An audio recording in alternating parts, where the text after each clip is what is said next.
Whether I shall turn out to be the hero of my own life, or whether that station... Wait, I think I left Candy Crush running on my phone. Yes, I got a color bomb. I know, where was I? Whether I shall turn out to be the hero of my own life, or whether that station will be held by anybody else, these pages must show. To begin my life with the beginning of my life, I record that I was born as I have been informed and believe. Anne, hi. I'm just reading some book. It has the word of a lot. Totally. Let's meet up. 6, are you free? Cool. All right, I'm going to get back to my deep reading. Okay. All right, you too. Bye. I record that I was born, as I've been informed and believe, on a Friday at 12 o'clock at night.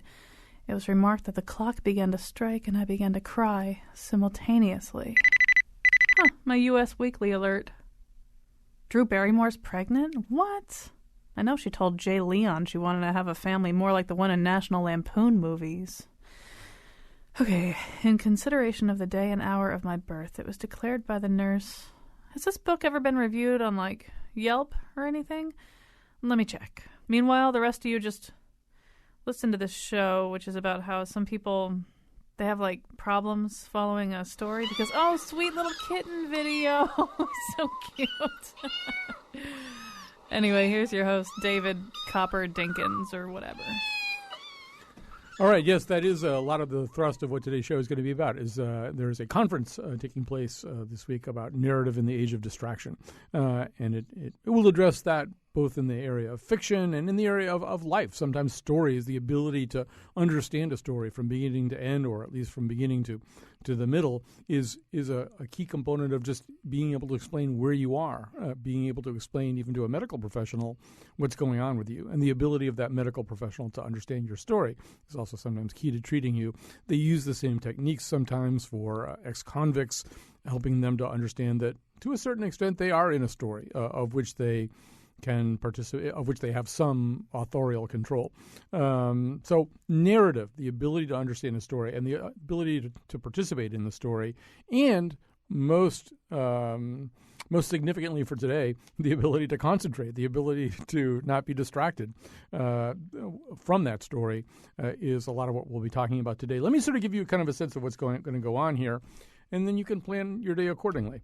In studio with me is Noah Rosenberg. He's the founder, CEO, and editor-in-chief of Narratively, a startup in New York City that has fiction and long-form journalism and interviews and all kinds of things, but does depend on your ability to concentrate a little bit.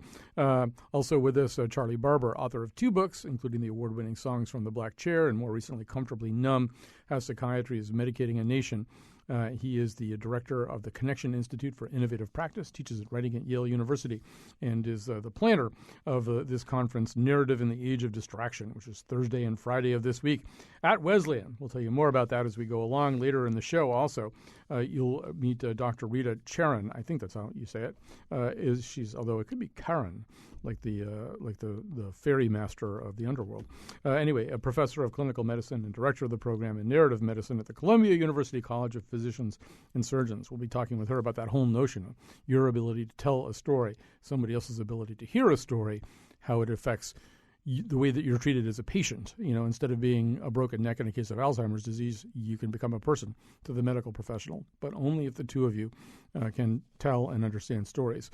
We're going to begin, though, with one of America's most acclaimed tellers of stories, writers of stories, Robert Stone.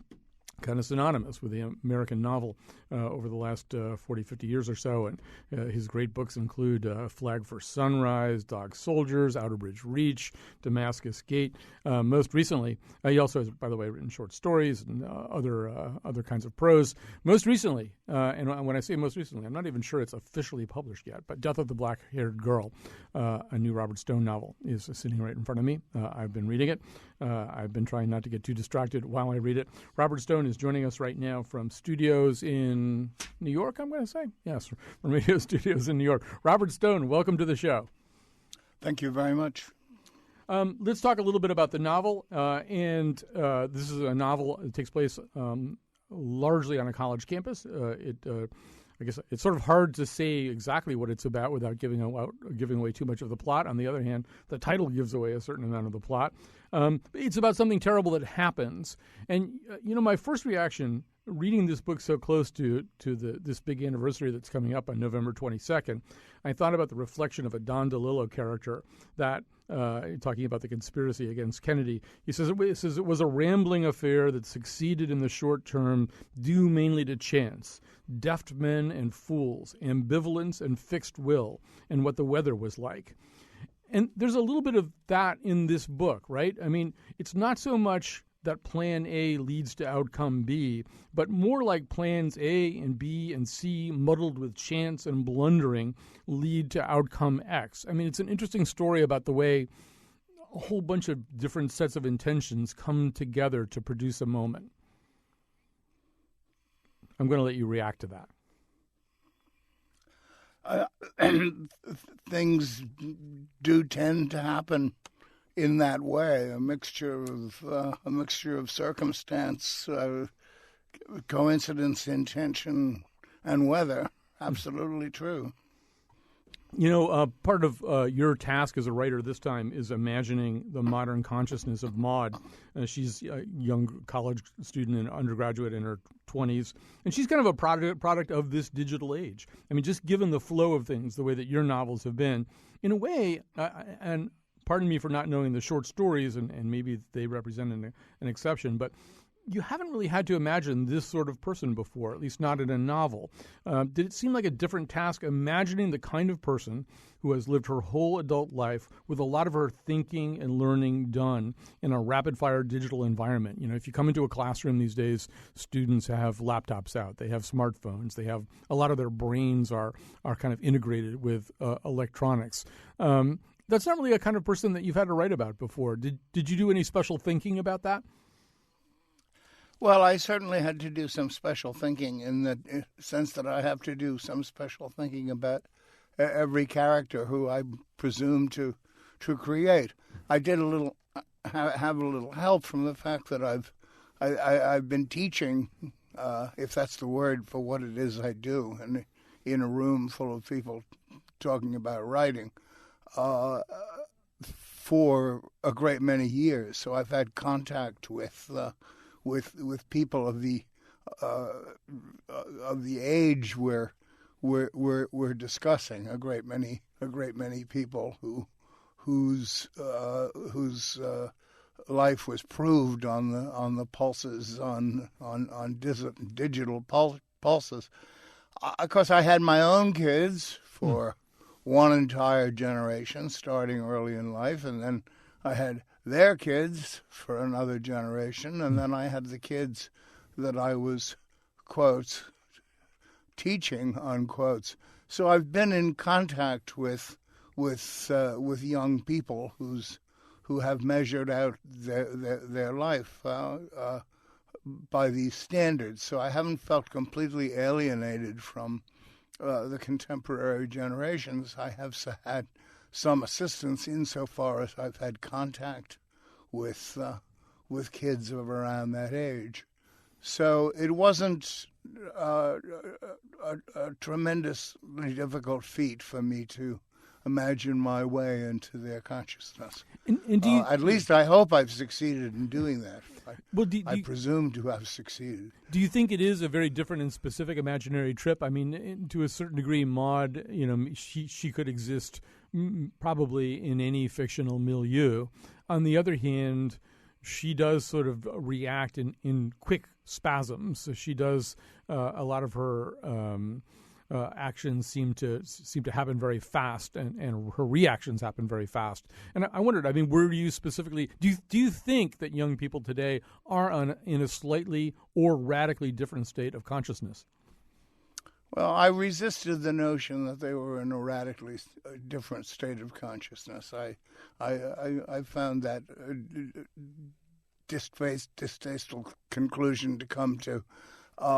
I didn't really think it was so, that they had, that this sort of metamorphosis had taken place. I'm still not sure it's true. I'm beginning to suspect there may be more to it than I had originally thought. but I continue to resist. I continue to insist on the continuity of human consciousness, in spite of the supposed progress that we've made in the course of my lifetime. Well, I'm not sure all of us would call it progress anyway, but I'm glad you're insisting on the old kind of consciousness. Hey, a lot of the book does imagine a certain kind of modern campus environment.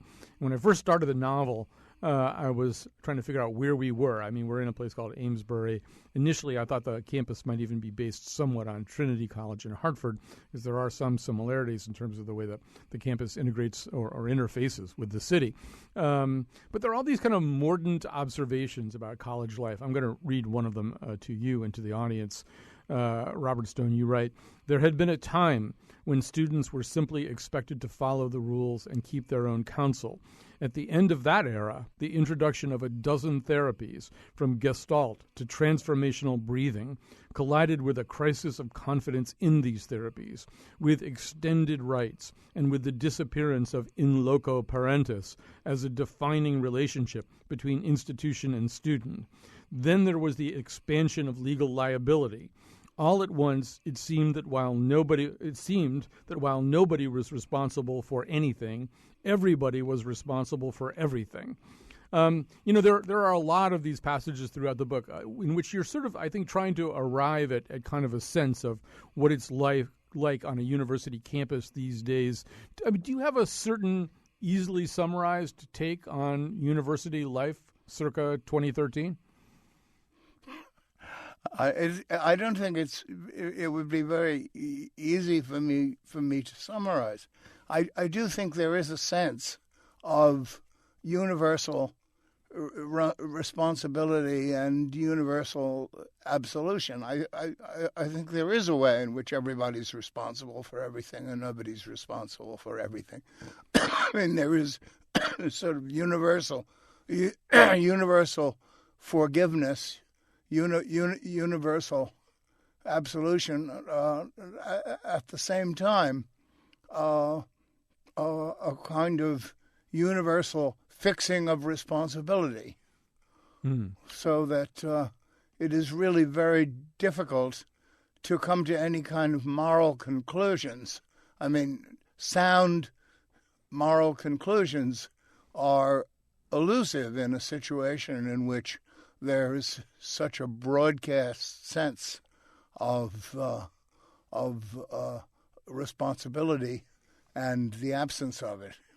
I'm going to share with you a paragraph that one of your former students wrote. This writing goes back a number of decades. I should say it's written by a Rand Cooper, who's a frequent contributor to our show. He writes, "As an undergraduate at Amherst College, I took a writing class taught by the novelist Robert Stone. He'd been a part of Ken Kesey's gang and was included in Tom Wolfe's electric Kool-Aid acid test. He had a big beard and sat at the head of the seminar table smoking nonstop, the deepest, most intense cigarette inhaler I've ever been privileged to watch. His counterculture credentials were impeccable. He had traveled everywhere and entertained us with stories of New Orleans, Mexico, and the Caribbean. People were always either getting high or getting beaten up in some alley. It was a Kerouacian notion of the writing life, but he was a better writer than Kerouac. At the beginning of the semester, he profoundly read aloud Conrad's preface to The Nigger of Narcissus and smoked those cigarettes and made everyone believe that writing fiction was the most profound thing any of us might aspire to." So that's one of your former students writing about you. So much of this book is, I think, about the implied contract between teacher and student.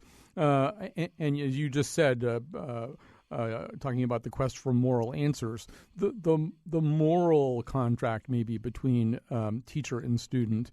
First of all, I mean, is it interesting to you to think about the kinds of relationships and impacts you've had over the years, not as a writer, but as a teacher? I do more thinking about the impact I may have made as a teacher than I think a lot of writers who spend time in classrooms do.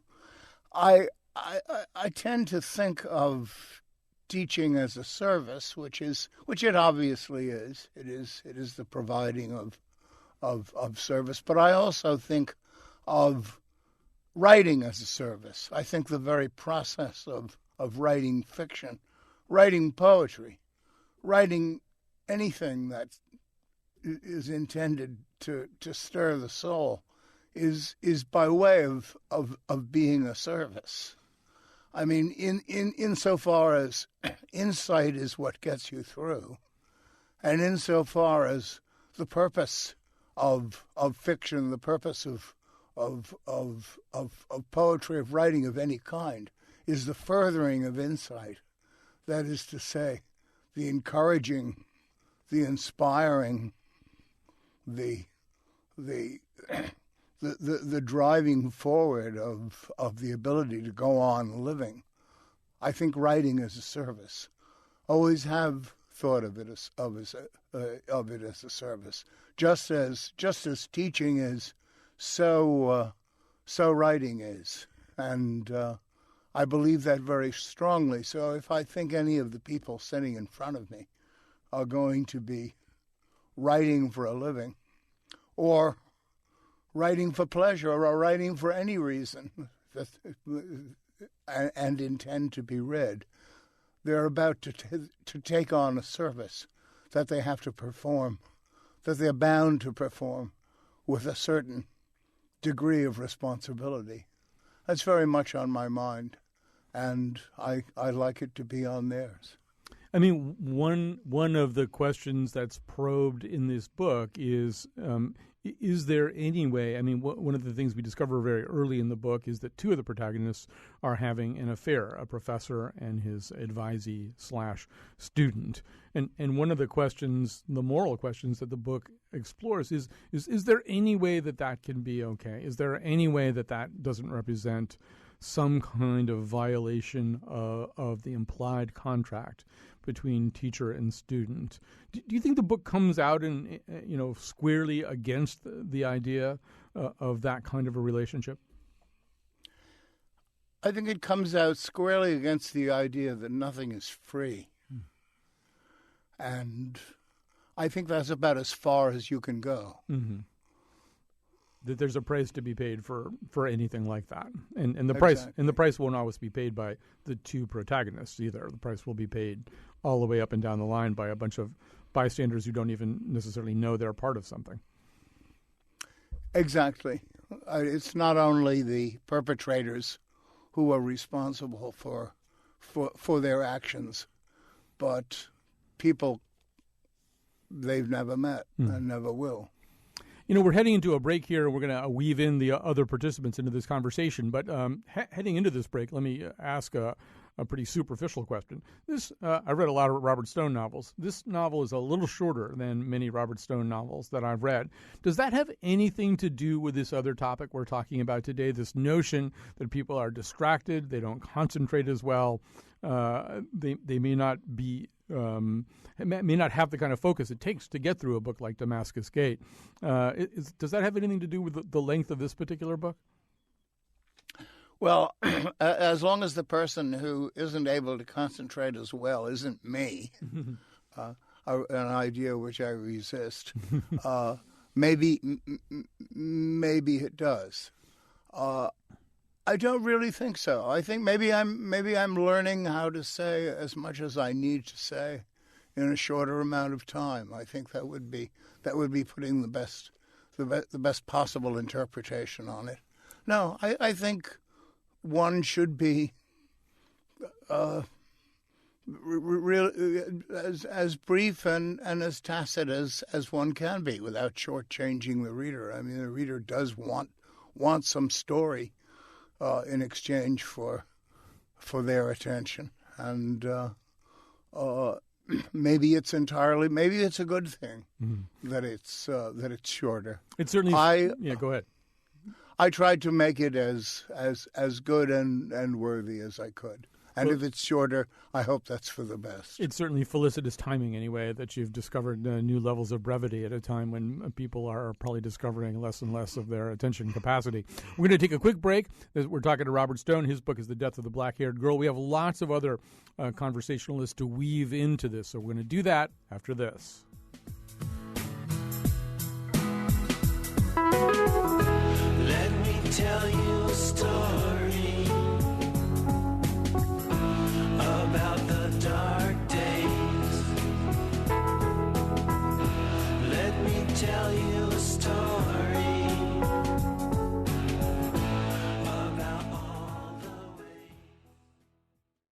You see, everything is digital now. Did you hear that promo? Even your wallet, your physical wallet, which for so many years swam next to your backside in I think Nicholson Baker described it as remorid propinquity to you. Even your wallet can be digitized, so your attention certainly can be. We're going to add to the conversation right now Noah Rosenberg, the founder, CEO, and editor-in-chief of Narratively, and Charlie Barber, a frequent guest on this show and the director of the Connection Institute for Innovative Practice, teaches writing at Yale University, and is the organizer of this conference on narrative in the age of distraction. Charlie, I'll start with you. I want to get to Noah in a quick second here, though. First of all, just sort of set the stage for us. What is this conference? Oh, actually, it would be helpful if I put Charlie on the air. I was distracted. All right. Charlie, tell us a little bit more about what is the conference?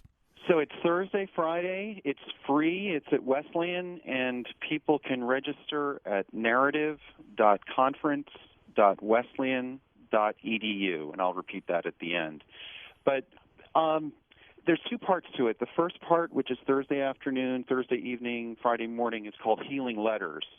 And we're hearing from a lot of people in the healthcare professions, including Rita Sharon, who will be speaking to us shortly on this show, who have found that listening to stories and telling stories is good for your health, essentially.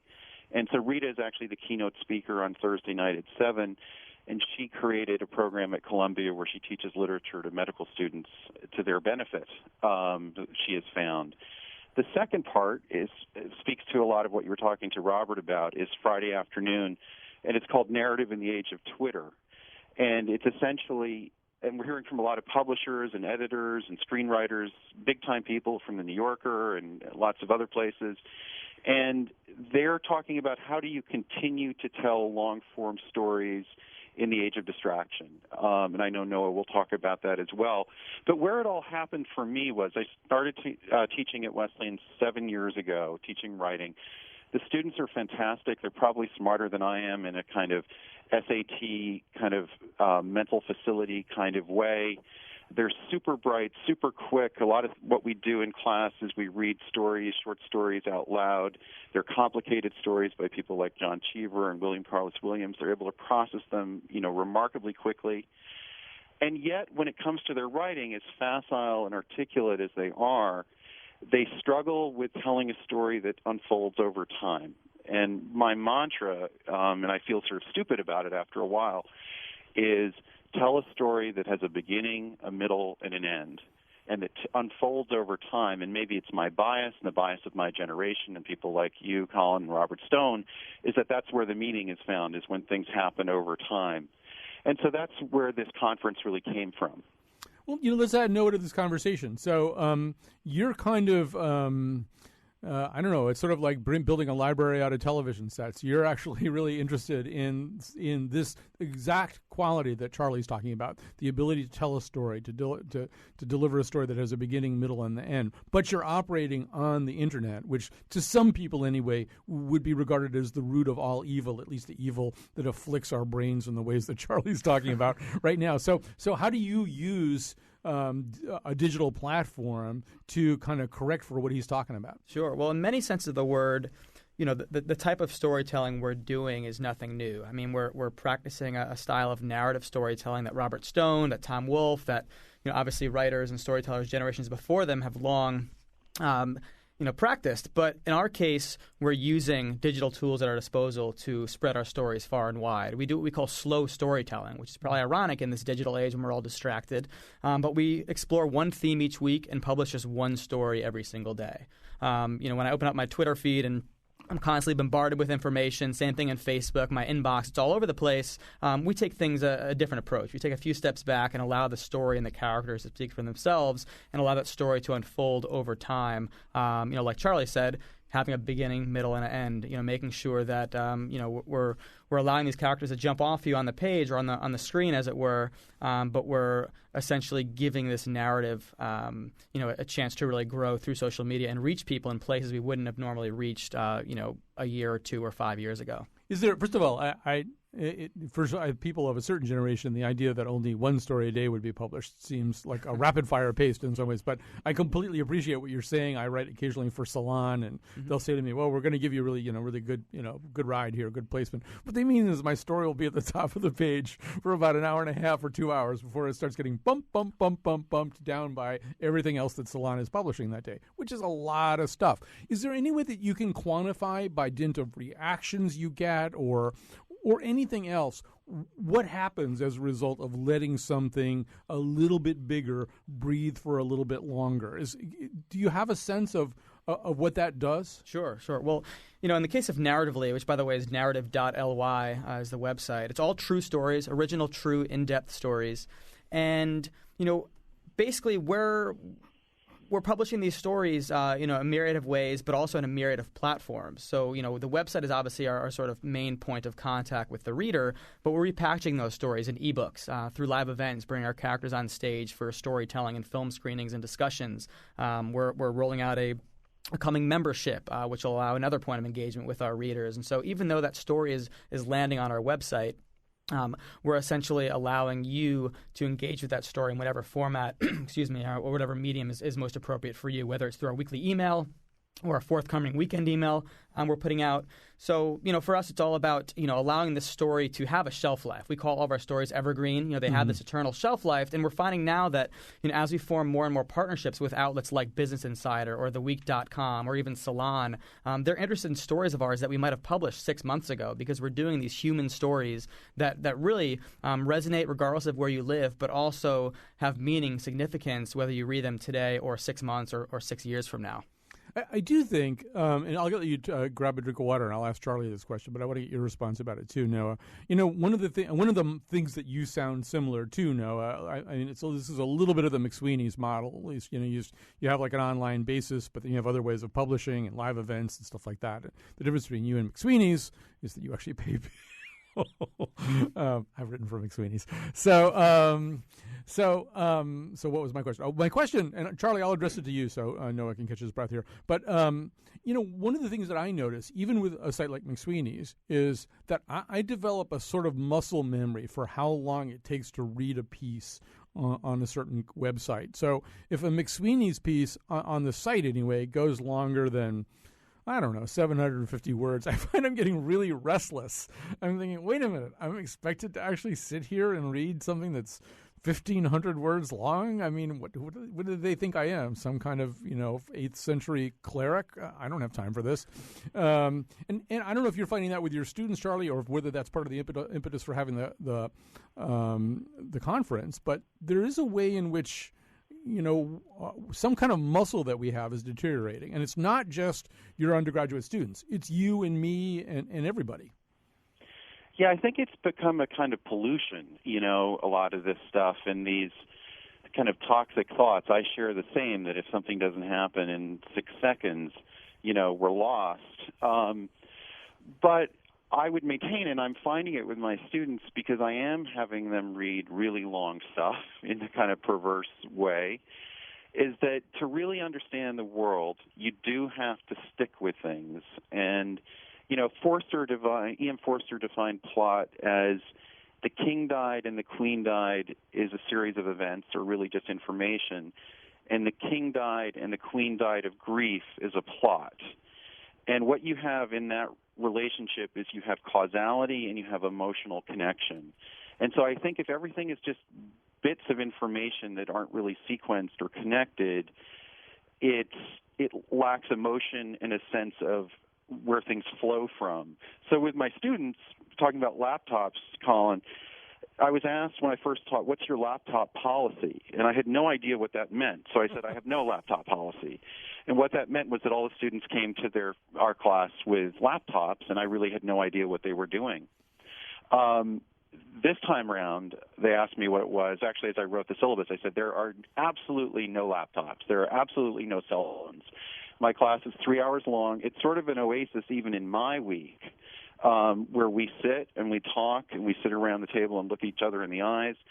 And we're reading Possession right now. We're reading Bonfire of the Vanities, these 700-page novels, and my students adore them.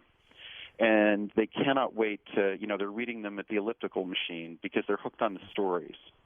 Noah, to his point, actually, Charlie, first of all, one thing I have to say is one class I was teaching was a class about McLuhan and McLuhan's theories as applied to the modern moment. And I said to the class one day as they were sitting there, if Marshall McLuhan, who died in year X, whatever it was, I said, if he walked in here today and looked at all of you, what would blow his mind? What would completely floor him? And they all looked at me like I was asking them this completely obscure and bizarre question. And I phrased it about 5 different ways, and they still didn't know what I was talking about because it didn't occur to them that the fact that they had laptops open, that their McLuhan-esque dendrites were being extended out into this gigantic ocean of cyberspace, kind of the way McLuhan imagined, but that they were not entirely present. They were a million other different possible locations. That wasn't that unusual to them. It didn't really seem like anything that would startle anyone. And Noah, I guess one of the things I would ask you as somebody who, as you say, the work that narratively does will take shape in a lot of different formats, but it lives first and foremost in cyberspace. And I'm wondering if maybe even generationally there is this kind of sense that the way that people live right now and the way that people lived pre-digital revolution are two different states of consciousness that are very difficult to share back and forth, or difficult for one side to understand the other. I mean, I think we've definitely undergone a radical shift in the past year, let alone the past 6 or 7 years. I mean, narratively came about because of this sort of perfect storm that was happening in the media landscape, where we'd all gotten accustomed to being bombarded with social media and with this 24/7 news cycle that was never ending all around us, and yet then there came the iPad and the tablet, and all of a sudden we were allowed to kind of lean back and absorb stories and engage with authors directly or with news outlets directly in this myriad of new formats. In our case, and I think, as a result of that, it became sexy to do long form. I mean, if I'm going to be honest here, when I started thinking about what would become narratively, around, late 2008, early 2009, the word long form really wasn't in the lexicon. I mean, you had, of course, your great New Yorker articles and obviously lots of magazines doing great features, but that word hadn't really become part of our lexicon. And nowadays, it's we've come to associate it with quality and with originality and with this totally different experience than you normally get by watching cable news or going to Huffington Post, for instance. But the irony here, is that. Narratively, of course, as we're just getting started, we just had our year anniversary a month ago. We rely very heavily on outlets like Huffington Post and even on television news to kind of get our message out there. Anytime our stories get picked up by larger outlets, we see a huge bounce. Which hint, I'm hoping I'll see today on the website after talking to you guys. But we try to play it both ways, and we, like I was saying earlier at the onset, we try to leverage this great world we live in now, this hyper-connected world, to benefit in our quest to tell these really great human stories that maybe mainstream outlets would be ignoring otherwise. All right, just in terms of just Noah getting that gigantic Colin McEnroe show bounce, let me just mention that if you're having trouble understanding what the URL is for the website, because it is sort of .ly, we'll actually have it up on our show page at WNPR.org. So go there. If it's not already there, it'll be there very quickly after the show. So go to WNPR.org. You can find out more about that, and we'll also post a link to Charlie's conference, and you can find out about that, and you can register, and there's a cocktail party on Friday. You can go to that, and God knows what will happen to you. But a lot of really interesting things. We're going to be taking a break pretty soon. Robert Stone, you've been listening to all of this, and of course, one of the other revolutions that you've lived through is the the weakening of the physical book against the e-book, against e-readers, against Kindles. And I'm wondering, as somebody who made such an incredible mark on American letters back in the days when the only way you did that was with a physical book. Do you much care how people read your fiction, how people read your prose? If you see somebody reading Flag for Sunrise on a Kindle, does that bother you at all? It makes no difference whatsoever to me. I really don't care. In terms of varieties of media, Kindle as opposed to print, I have no interest in those distinctions at all. There are two questions that occur to me that I've always wanted to ask, and now that I'm among writers in this dramatic way, I'd like to ask them. And one of them is, are stories truly necessary? Do we absolutely require stories in order to comprehend life and our lives? I mean, are they necessary for us to locate ourselves within the universe? Well, to say our names, to repeat our names, and to get a sense of identity. And can we have identity collectively or individually without stories that aren't necessarily literally true? Well, that's what's the second other question? The other one is there do stories that are true, that actually took place, that reflect events that happened, have a quality that seems and feels different from stories that are invented? Because it often seemed to me that when I was listening to the recitation of a series of events that really took place in someone's life, there was a certain quality that those stories had that was different from invented stories. Is that illusion? Is the so-called truth, does it have a different quality than that which is invented? Well, and do we require stories? Do we require narrative in order to find our identity in the universe? Those are both exactly what we're going to be talking about in the third and final section of the show. And you've asked the two questions so beautifully that you've actually done my work for me. One answer that I would personally give you back as a reader is reading The Death of the Black-Haired Girl, your new novel. One of the subplots is about sort of the acquiring of loot by some first responders at 9/11. And we're not talking about pulling blue jeans out of Gap stores. We're talking about the notion that some people wound up with large amounts of booty as a result of being at 9/11 and sort of going through the rubble and all of that. And so my immediate response was to go on the internet to see if I could figure out whether that was really true or not, whether there was any real basis for that, or whether that was Robert Stone, fiction writer. So I think we do have, anyway, an incredible craving to know which is which. And maybe that's sort of a good way. But by the way, is it true? Well, I pose it in the form of questions, Mm-hmm. And I don't think that's a faux naive position. I'm assuming. No, I really have some curiosity about that. I guess I have to say I don't know whether it's true or not. All right. So we were in perfect shape now to go right into the next segment. Thanks so much to Robert Stone. What an honor it is to have you on the show today. We're going to come back with more of Noah Rosenberg, more of Charlie Barber, and Dr. Rita Sharon to talk a little bit about exactly what Robert Stone just asked. Just trying to read a book that's been lying here for years, but I get distracted.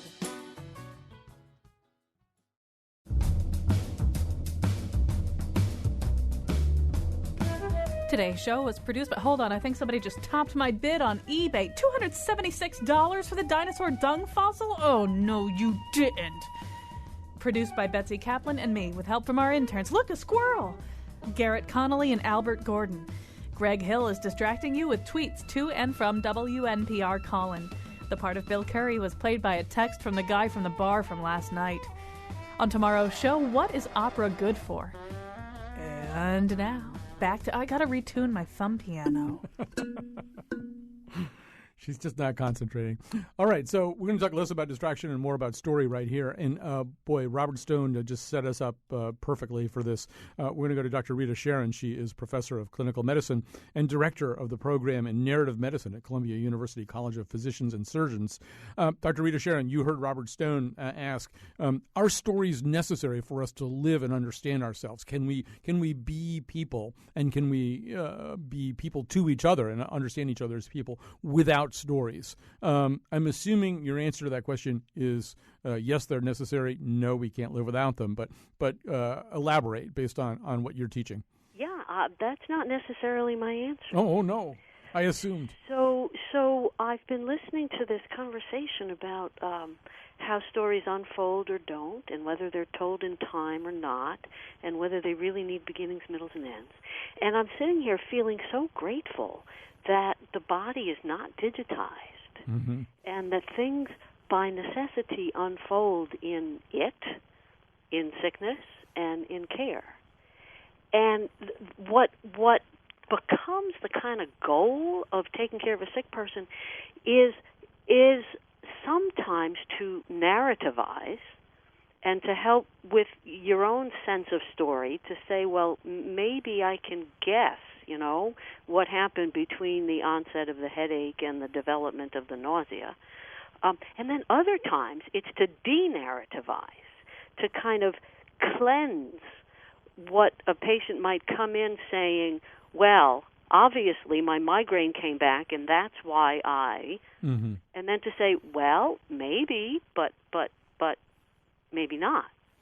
So just in the ordinary day in the clinic, there's this constant tension between, is that the only story that possibly will fit those events?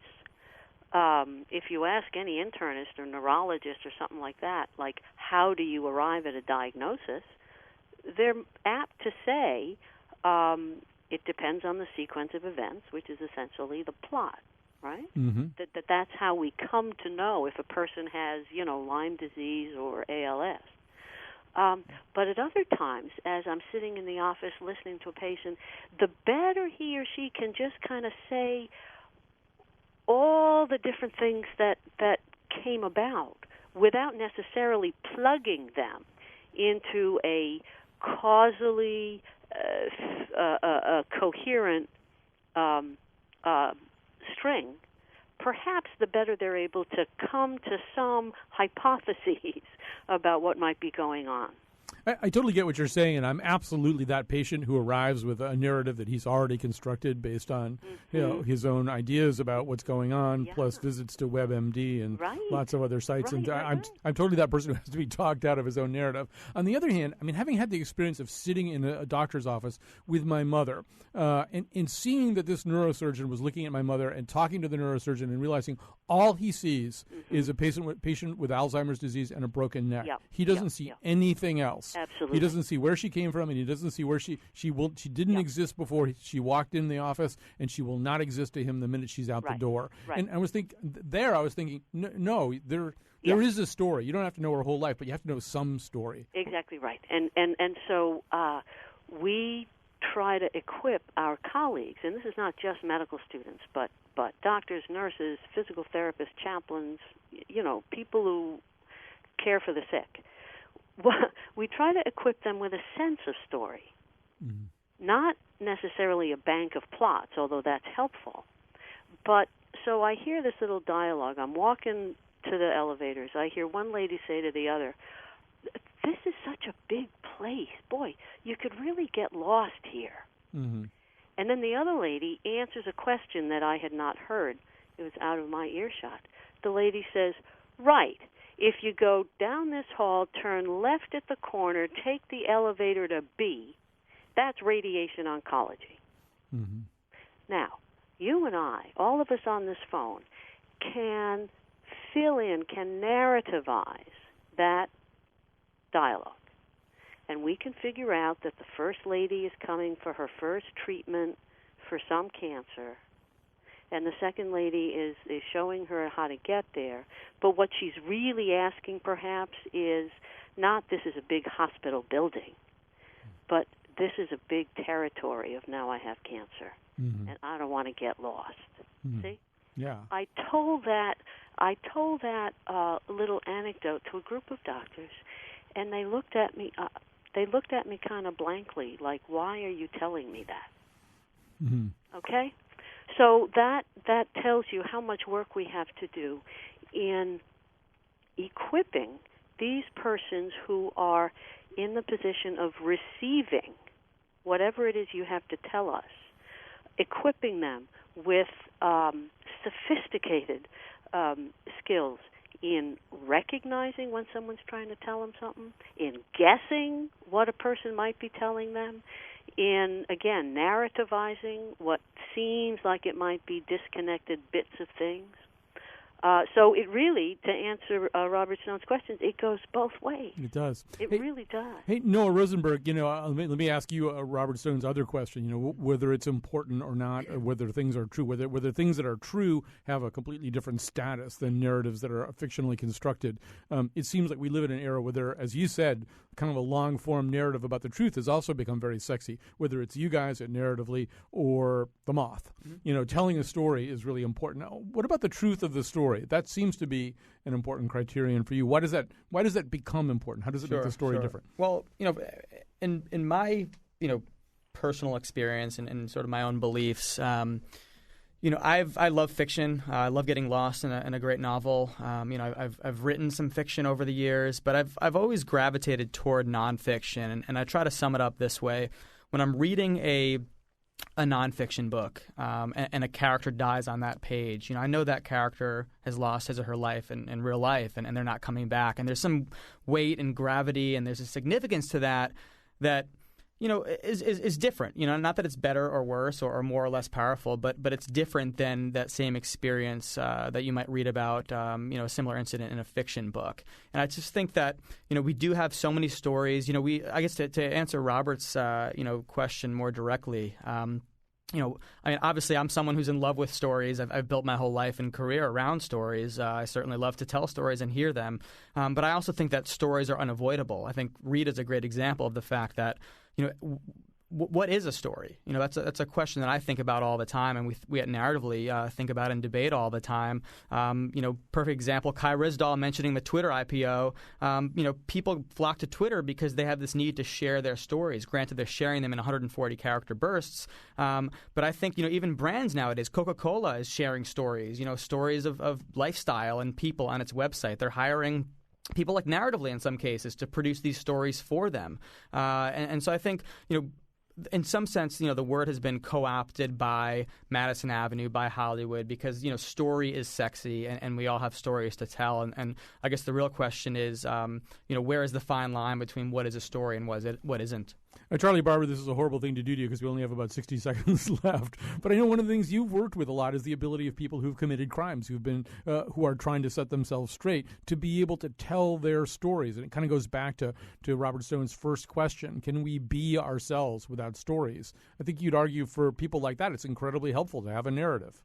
Right, and at a real pragmatic level, one of the speakers on Thursday afternoon at the conference did research on this with criminals and former criminals, people that had hardcore lives of crime, and he found that the way that they thought of their self-stories had a great deal to do with whether they stopped committing crime or continued. So those that felt that they were in control of their own life stories were far more likely to stop crime, and also those that had what he called generativity, which was essentially the ability to take something bad and make something good about it, even if it wasn't that good, but to conceive of it in some sort of positive or redemptive way. So at a real pragmatic level, in a healthcare outcome kind of level, the way that we think of our own stories and patients think of their own stories is critical.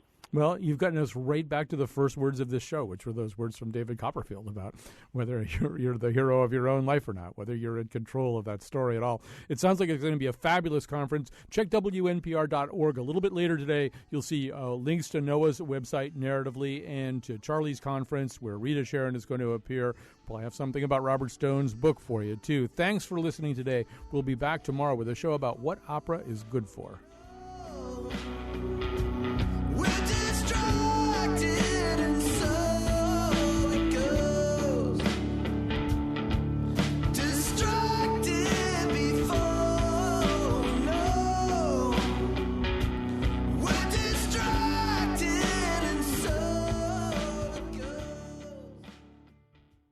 Wow, there's like millions of cat videos. Look at ears. Little paws. Little paws. I forgot to record the last word.